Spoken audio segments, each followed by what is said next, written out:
Rajasthan GK की 7000 महत्वपूर्ण प्रश्न सीरीज में आपका स्वागत है दोस्तों। इसके अंतर्गत आपकी राजस्थान कला संस्कृति, राजस्थान का भूगोल और राजस्थान का इतिहास जो है वो कंप्लीट होने वाला है। और इसी कड़ी में हम बढ़ते हुए पहुंच चुके थे 640 प्रश्न जो है उसके बारे में हमने बात की थी। बाकी क्वेश्चन हम 7000 प्रश्न जो है वहाँ तक हम भी पहुँचने वाले हैं। तो लिंक जो है मैंने डिस्क्रिप्शन में देखा है, यदि आप PDF डाउनलोड करना चाहते हैं तो वहाँ से आप कर सकते हैं। पूरी की पूरी हमने ई बुक बनाई है। ठीक है, चलिए प्रश्नों की ओर बढ़ते हैं। 641वां प्रश्न जो है वो यहाँ से हम बात करेंगे। प्रश्न आ रहा है, अभी हम इतिहास के जो क्वेश्चन है वो सोल्व कर रहे हैं। प्रश्न है कि छठे चरण के राज प्रमुख जो है वो किसे बनाया गया था। राजस्थान के अपन एकीकरण के बारे में बात कर रहे थे, जिसमें छठा चरण जो है उसमें राज प्रमुख किसे बनाया गया था। दोस्तों इस प्रकार के जो प्रश्न है वो आपको एग्जैक्ट तरीके से आपको एग्जाम में पूछे जाते हैं, तो इसका एग्जैक्ट आंसर याद रखना है। मानसिंह प्रथम को जो है जयपुर के रहने वाले हैं। ठीक है, तो छठे चरण के जो राज प्रमुख है वह मानसिंह प्रथम को बनाया जाता है जयपुर में। ठीक है, यहाँ पर प्रथम नहीं लिख रखा है, लेकिन आप याद रखिएगा मानसिंह प्रथम जो है वो जयपुर के बनाया जाता है, छठे चरण के प्रमुख राज प्रमुख बनाया जाता है। 642वां प्रश्न आता है अपना कि राजस्थान संघ के राज प्रमुख जो है वो किसे बनाया जाता है। राजस्थान संघ के राज प्रमुख जो है वो भूपाल सिंह को बनाया जाता है। और भूपाल सिंह कौन से, उदयपुर वाले। ठीक है, हाँ, महाराणा भूपाल नॉवेल्स करके यहाँ पर जो है कॉलेज इन्हीं के द्वारा संचालित है। ठीक है, इन्हीं के नाम पर। तो राजस्थान संघ के द्वारा जो राज प्रमुख है वह बनाया जाता है भूपाल सिंह को, जो उदयपुर के रहने वाले हैं।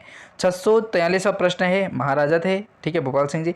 छठे चरण के प्रधानमंत्री जो है वो किसे बनाया गया था। तो हीरालाल शास्त्री को जो है दोस्तों छठे चरण के प्रधानमंत्री के रूप में इनको बनाया गया था, हीरालाल शास्त्री को बनाया। ठीक है, 644वां का प्रश्न है कि किस चरण में राजपूताने का नाम विधिवत राजस्थान कर दिया गया था। दोस्तों तो छठे चरण में जो है वो किया गया था। छठे चरण के अंतर्गत जो है वो राजपूताने का नाम जो है वो विधिवत तरीके से राजस्थान कर दिया गया था छठे चरण में। ठीक है, 645वां प्रश्न आता है अपना कि एकीकरण के अंतिम चरण या फिर जिसको हम 7वां चरण कहते हैं। अंतिम देखो 7 चरणों के अंतर्गत जो है राजस्थान का निर्माण होता है।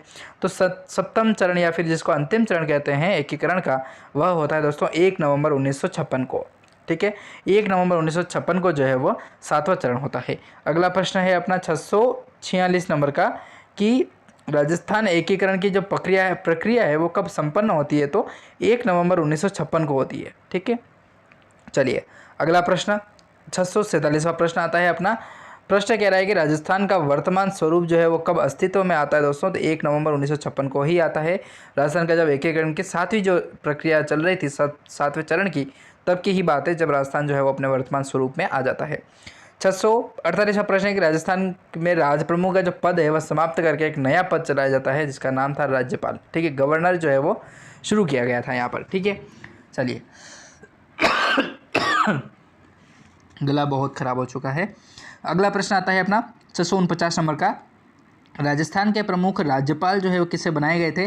तो सरदार गुरुमुख निहाल सिंह जो है दोस्तों उनको राजस्थान के प्रमुख राज्यपाल के रूप में नियुक्त किया गया था। 650वां प्रश्न है कि 7वें चरण में राजस्थान की राजधानी जो है वो किसे बनाया गया था। तो जयपुर को बनाया जाता है 7वें चरण के रूप में राजधानी जयपुर की।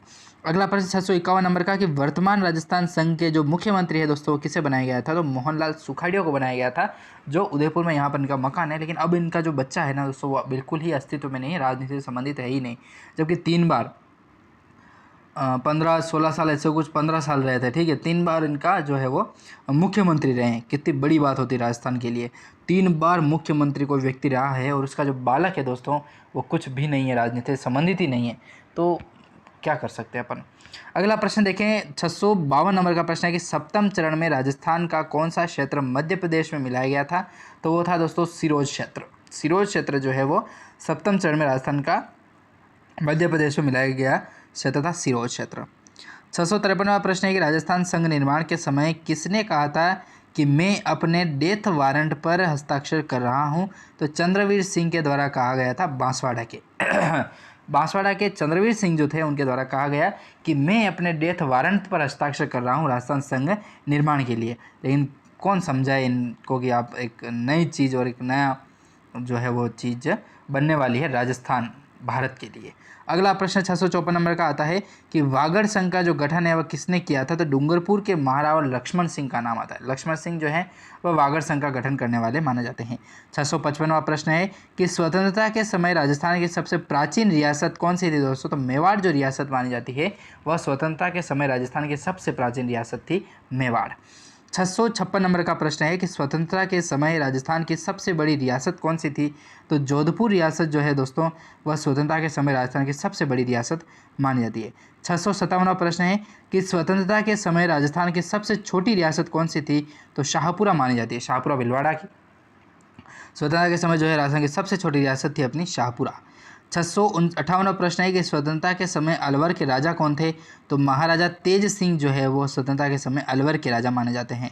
659वां प्रश्न है कि स्वतंत्रता के समय बांसवाड़ा के राजा कौन थे? तो चंद्रवीर सिंह जो है दोस्तों, वह स्वतंत्रता के समय बांसवाड़ा के राजा माने जाते हैं। 660 नंबर का प्रश्न है कि स्वतंत्रता के समय भरतपुर के राजा कौन थे? तो महाराजा बृजेंद्र सिंह जो है वो स्वतंत्रता के समय भरतपुर के राजा माने जाते हैं। 661वां प्रश्न है कि स्वतंत्रता के समय बीकानेर के राजा कौन थे? तो शार्दुल सिंह थे दोस्तों। शार्दुल सिंह थे, ठीक है दोस्तों। चलिए अगला प्रश्न 662 नंबर का आता है अपना कि स्वतंत्रता के समय जो डूंगरपुर के राजा माने जाते हैं वो कौन थे? तो महारावल लक्ष्मण सिंह माने जाते हैं, ठीक है। तो इस तरीके से प्रश्न जो है वो आपको एग्जाम में पूछे जाते हैं दोस्तों। धन्यवाद।